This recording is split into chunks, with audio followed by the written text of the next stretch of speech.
Bonjour à tous les passionnés de cinéma, je suis enchantée de vous retrouver sur ma chaîne CinéVibe, où je partage avec vous les dernières actualités sur les films à venir et ceux déjà sortis. Pensez à vous abonner pour ne rien manquer des nombreux contenus captivants à venir. C'est Bonjour à parti! tous. Dans cette vidéo, je vais vous parler du terme « Farang », un mot thaï qui désignait souvent les étrangers, en particulier les occidentaux. Je vais explorer son origine, son utilisation dans la culture thaïlandaise et comment il est perçu par les locaux. Vous découvrirez également quelques anecdotes personnelles et des réflexions sur mon expérience en tant que Farang en Thaïlande. Restez avec moi pour en savoir plus sur ce sujet fascinant. Studio Canal, date de sortie, 28 juin 2023. Durée, 1h39. Interdit aux moins de 12 ans. Site officiel. Quand Xavier Jean signe un retour percutant. Synopsis du film. Sam est un détenu proche de la libération. Malheureusement pour lui, son passe le rattrape et un drame survient quelques jours avant sa sortie. Il est alors forcé de quitter la France et se retrouve en Thaïlande où il fonde une famille et reconstruit sa vie. Sa rencontre avec le parrain local risque bien de mettre à mal ce nouvel Éden. Tanapor Narkmanon. Studio Canal. Dire qu'on attendait. Le retour du fils prodigue serait un euphémisme. Arrive sur le devant de la scène grâce à son « Frontières » en 2008, film bien crado lorgnant du côte de « Massacre à la tronçonneuse ». Le cinéaste français Xavier Jean ne passa pas inaperçu.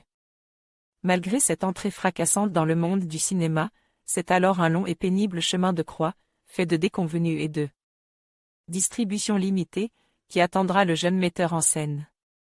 D'abord avec son « Hitman », charcute par la Fox et essuyant un non-succès critique et public, pour ensuite se retrouver à devoir sortir ses films directement en DVD, avec notamment le brillant et traumatique « Le Divide » et le Lovecraftien « Cold Skin ».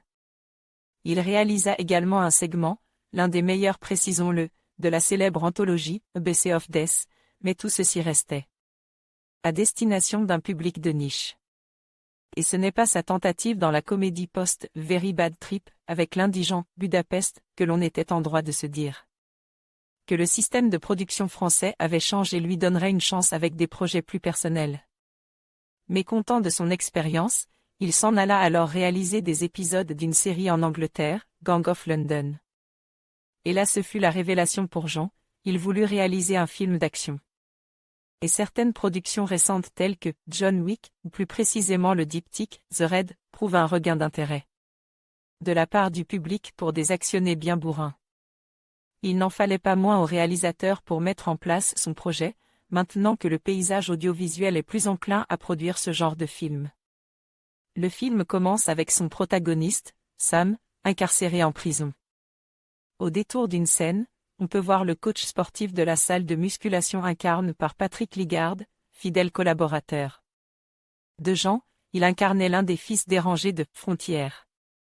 On sent déjà une volonté avec ce retour de reconstituer une équipe qui gagne avec notamment le compositeur Jean-Pierre Thèbes, déjà à l'œuvre sur plusieurs de ses films, qui nous sert des compositions aériennes et presque oniriques. Dès cette scène d'introduction avec Sam qui ne prend pas part au combat qui se déroule sous ses yeux, on sent la volonté du cinéaste de jouer la carte du naturalisme, sa caméra est portée, proche des corps et des muscles, sa lumière est directe et naturelle. On a là une mise en scène qui fait la part belle aux instants, ces moments de flottement où tout paraît calme. Et ce procédé permet de mieux trancher lorsque survient l'action. Ne serait-ce que dans cette course-poursuite à pied où Sam échappait à ses anciennes fréquentations, on sent une véritable énergie consistante à capter l'intensité de ce type de situation sans surcharger le cadre d'effets faciles ou tape à l'œil. Le montage ici se fait clair, net et précis, et les actions sont saisies avec une caméra qui donne l'impression de virevolter autour des coups de poing et des lames de cran d'arrêt. Cette manière de briser le ton et la dynamique du rythme est quelque chose qui sera répété sur tout le métrage, qui ménage l'arrivée de ces séquences de castagne pour décupler leur effet. Le problème, c'est qu'il faut bien raconter une histoire au milieu de tout ça. Et c'est peut-être là le gros point noir du film, son intrigue et ses personnages. Après moult, Taken et autres Jason Stathamery, oui, néologisme, le simple spectateur que nous sommes se retrouve moins investi. Lorsqu'on lui resserre un énième parcours de héros aux lourdes casseroles, mais contraint de sauver sa famille. La mise en scène réfléchie et brute de Jean lui évitait de tomber dans des caractérisations trop appuyées ou cyniques, mais faute d'une vraie psychologie, notre personnage ne se retrouve pas plus intéressant qu'un autre. Foutant en l'air son propre paradis, il devra retrouver sa fille envers et contre tous. Dommage que le seul personnage qu'on suit soit proche du mutisme et reste peu pour autant complexe. Un supplément d'âme à ce niveau n'aurait pas été de trop, surtout que Nicolas Winding Refn approuve avec son hypnotisant « Only God ». Forgive, qu'il était possible d'avoir un héros taiseux tout en tirant une réflexion autour, dans ce cas, de l'impuissance. Le problème ici, c'est que le temps entre deux castagnes tonitruantes semble un peu long à des moments. La faute à un protagoniste qui manque de relief et d'une vraie vision. Cet effet d'attente joue contre lui et en même temps permet aux séquences d'action de vraiment détonner. Elles font toutes l'effet d'un uppercut en pleine mâchoire tant les cadres, les chorégraphies, la violence sèche et graphique, ont été pensées, étudiées et appliquées avec un savoir-faire qui se démarquait carrément de ce que la production hexagonale nous a habitués à voir. La caméra effectue des mouvements véritablement dingues et on imagine bien la préparation intensive qu'il y a dû avoir pour chacun de ces morceaux de bravoure. Mention spéciale à la séquence de l'ascenseur, véritable hommage au film de Gareth Evans et son diptyque « The Red », le sang fuse, les mâchoires se disloquent et même les os de l'avant-bras servent d'armes. Nous sommes ici bien plus que dans le simple hommage. Le réalisateur français s'accapare ce langage pour y apporter sa patte et une vraie identité propre à lui. Quand on sort de la salle, on a de nouveau l'espoir que le cinéma français ose de plus en plus subventionner et soutenir de tels projets honnêtes et bien réalisés. Malgré le classicisme de son intrigue et de son personnage, nous sommes prompts à prendre notre mal en patience si c'est pour être récompense de la sorte. Farhan est un film d'action qui respecte son spectateur et lui en donne pour son argent. Nous on dit oui. On dit oui au contre-emploi de Olivier Gourmet en mafieux local tout en flegme et bons mots. On dit oui au retour sur nos écrans après presque 10 ans d'absence de Xavier Jean. Et si la prochaine fois il pourrait greffer une véritable vision, un commentaire sur son monde et son personnage, on n'en sera que plus satisfait. Xavier Jean, nous te soutenons. Germain Brevoort envoyait un message au rédacteur Xavier Jean sous la scène. Xavier Jean, laissez un commentaire, votre note, votre pseudo. Votre commentaire Studio Canal, date de sortie, 28 juin 2023, durée, 1h39, interdit aux moins de 12 ans, site officiel événement 10. Films attendus de l'été 2025, rétrospective, 11 films de Bo Widerberg, de Wang Bing, de Maria Tronor, la trilogie d'Oslo, Amour de DAG. Johan Augerud, de Maxime David Moreau, de James Gunn, de Githan, de Tony Dati, de Alessandra Lacorazza, de Raphaël Quénard et Hugo David, de Pedro Pino, de Gareth Edwards, de Bertrand Guéry, la trilogie d'Oslo, Rêve de DAG. Johan Augerud, de Céline Song, Mamie Sitting. De Darren Thornton, Homme qui sommes-nous?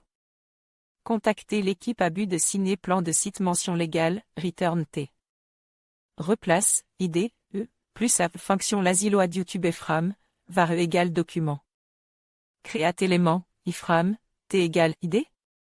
Autoplay égale 1, t plus égale 0 égale 10. Datazé. Kerry. Lente. Pendant, plus 10. Datazé.